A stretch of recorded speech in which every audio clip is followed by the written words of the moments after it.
Good evening. Welcome to PoliticIt podcast. Tonight we have Carolyn Phippen. And Carolyn is a candidate for the Senate seat being vacated by Mitt Romney. Yes. How are you tonight? Yeah, I'm doing great. Thanks for having me. It's good to have you here. One of the things I'd like to do just to start with is let's talk about you. So, where'd you grow up? What schools did you go to? And how did that shape who you are? Yeah, so I like to say I grew up a Mormon in New York. I think that tells you a lot about who I am and kind of what my background has been. My parents are both from Utah, went back to New York to complete my father's education, and then stayed back there for his career.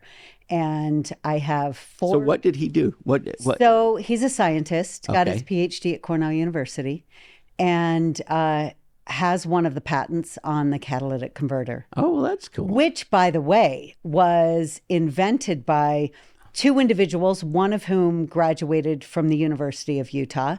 My father also, his undergraduate is from the University of Utah.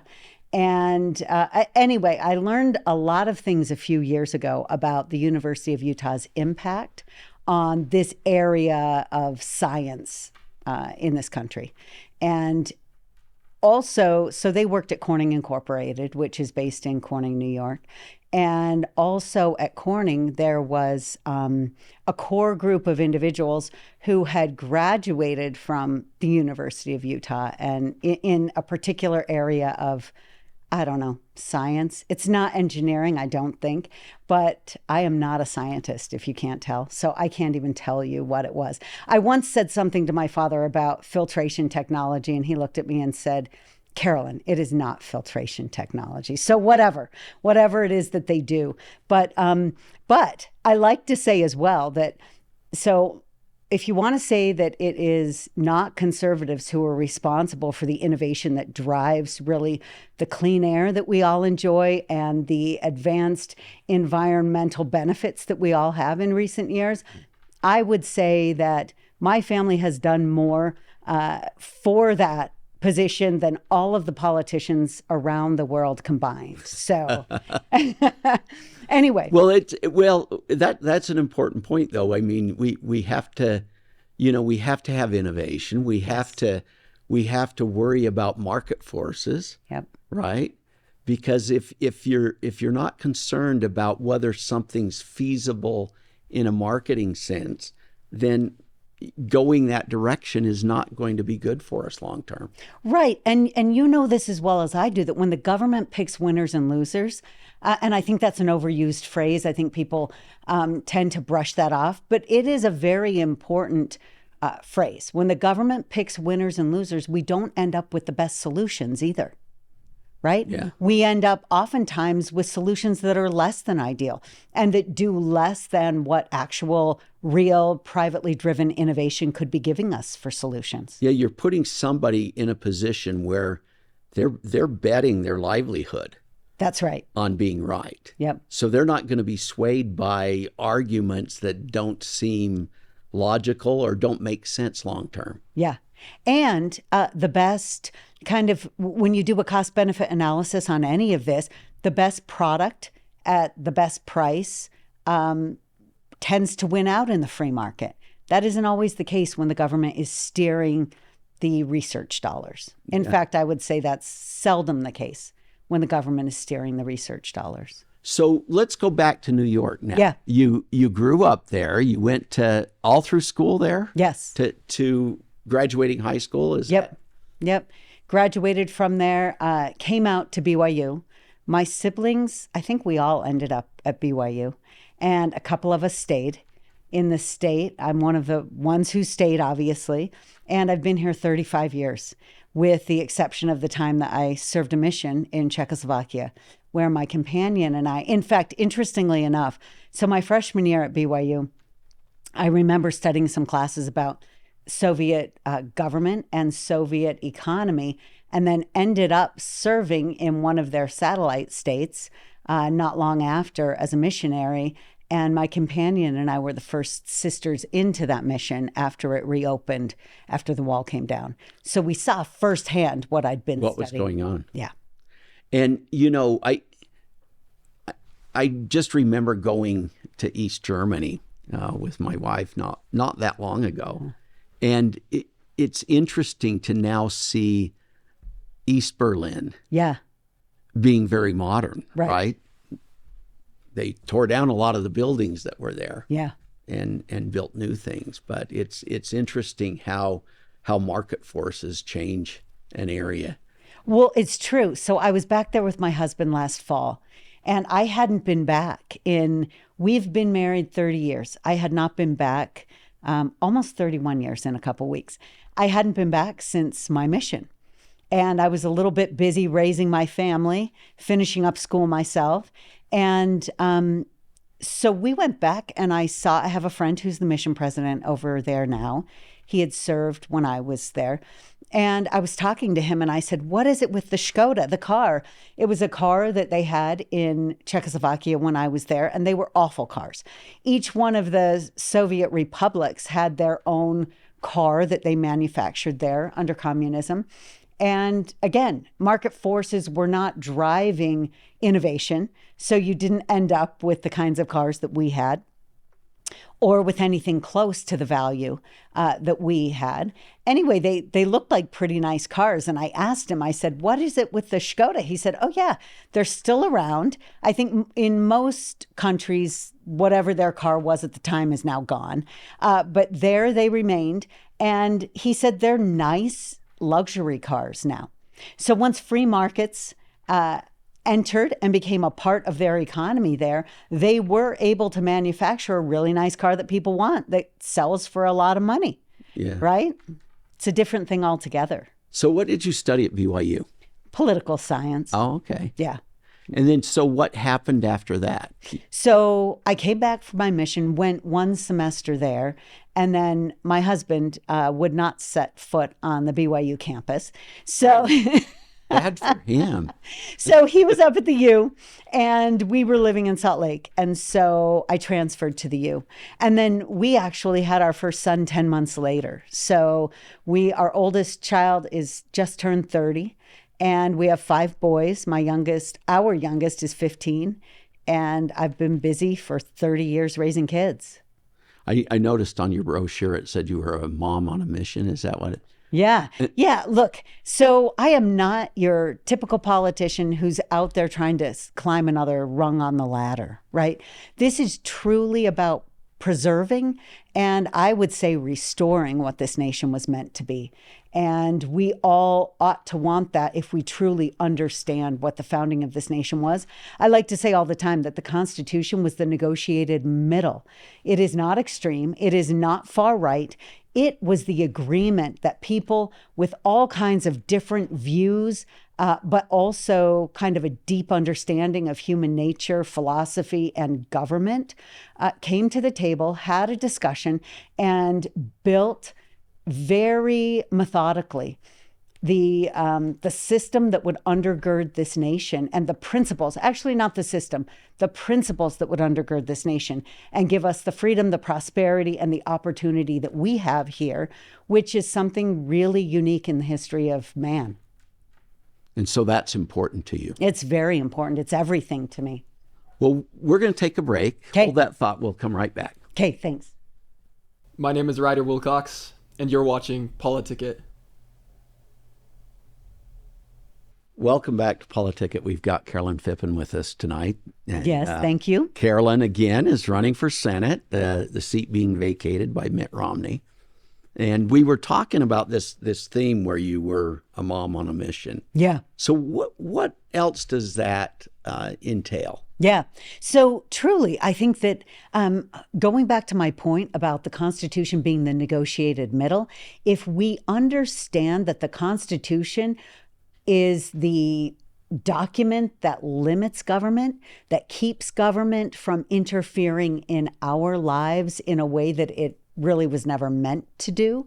Once we understand that and that that's its role, I think it's easier to understand kind of what my purpose is. And that is when we reestablish our nation, push us back to the place where we were always meant to be, get the federal government out of things that are meant to be state, get the executive branch out of things that are meant to be laws that are meant to be passed, written and passed by the legislative branch. When we can reestablish the lanes and the protections that were always meant to be there for us as individuals, then we leave this world a better place for our children, frankly. And the way things are headed right now, you can talk about one issue after another. We have an education system that is to a great degree being driven by Washington bureaucrats who aren't elected by the people and are inserting all kinds of things that don't really give our children what all of us think the purpose of an education system is. You know, I'm going to go off on a little tangent. A few months ago, I had a meeting with a number of people involved in education in this state, and we wanted to start to untangle where some of the federal funding was coming from and where it is in our education system so that we can determine how some of that can be pulled back. And one of the things that we discussed is I made the point as we were kind of going around and around on a few different policy issues and concerns with regard to our education system. I made the point that we can get nowhere really effectively until we can define what the purpose of an education system is, what the purpose of a free education is for children and youth in a free society. What is the purpose? What are we spending taxpayer dollars for? Once we've defined that, it's pretty easy to decide what needs to go by the wayside and how we determine what ought to be there and what ought not be there. And until we've done that, you're kind of like, you know, feeling your way through the garbage pile, pulling out the rubble. And it's just one little piece at a time. But when you can define the purpose, it's a whole lot easier to get where you're trying to go. So in your opinion, then, why do we have public education? I would say there are a few reasons, but ultimately the number one reason why we have it is to preserve this republic, to educate the members, to educate our children, to give them the skills and the knowledge and the understanding that they need in order to preserve this republic. And that includes a whole lot of things. It includes critical thinking skills.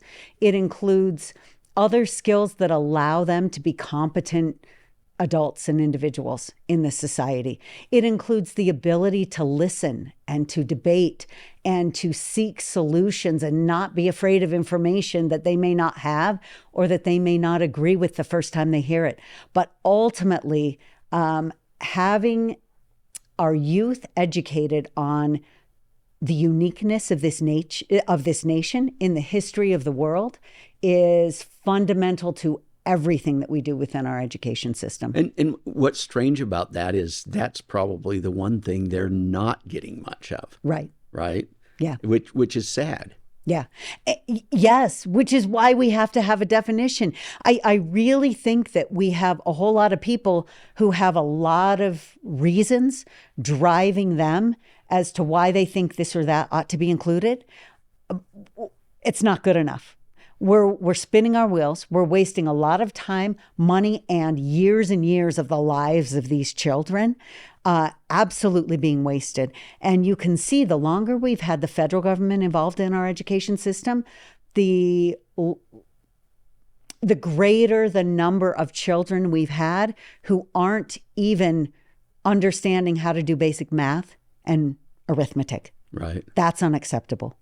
Yeah, it seems we should teach every kid to read. We should teach them all to write, right? Yeah. And basic math. Yes.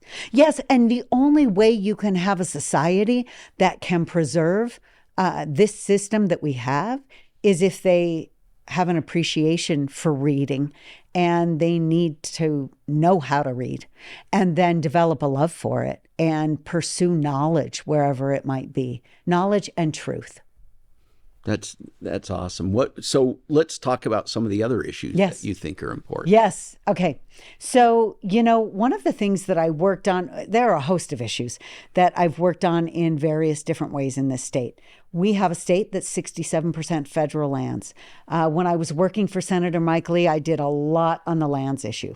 I traveled around the state meeting with local government officials, state legislators, trying to find solutions and push back against the federal government that really is standing in the way of our ability as a state to grow, to have private home ownership for our children. You know, we have, isn't it something like 90+% of our population on 1% of our land?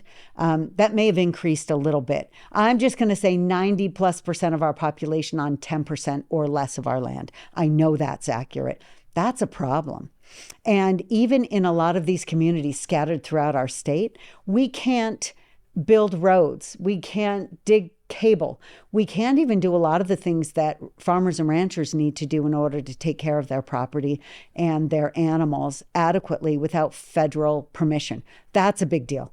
I worked on ESG, which a lot of people, I will say, a year and a half ago when I started, well, almost 2 years ago, when I started talking to state legislators on ESG, there were very few of them who even knew what it was. That was before our state treasurer, Marlo Oaks, started talking all around the state on this issue.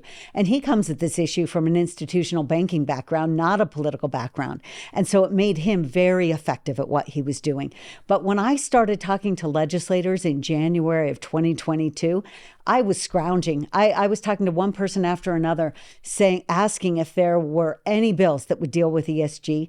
And we had Representative Cheryl Acton. I don't know if you remember this. Yeah, who was the first. I got a call about halfway through the session by Representative Carrie Ann Lisenby, who said, Carolyn, you need to call Cheryl Acton. She has a bill on social credit scores, which ties into ESG, and you need to have a conversation with her.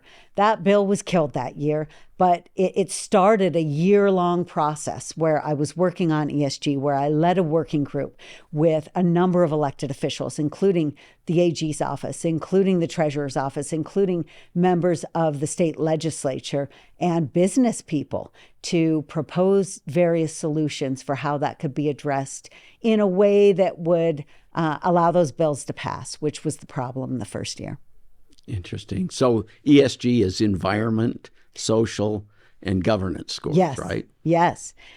And this is something that really will impact our children. Like, it sounds like something way out there. Like I said, I don't know if I mentioned this. A lot of people at the beginning thought this is conspiracy theory stuff. This isn't real. This isn't happening. There's nothing we can do. Well, it became very clear very quickly as people educated themselves on this, that this is being pushed down through our economic system, through the financial markets, and by people who want to control the way that we do things. Okay, right? What about the border?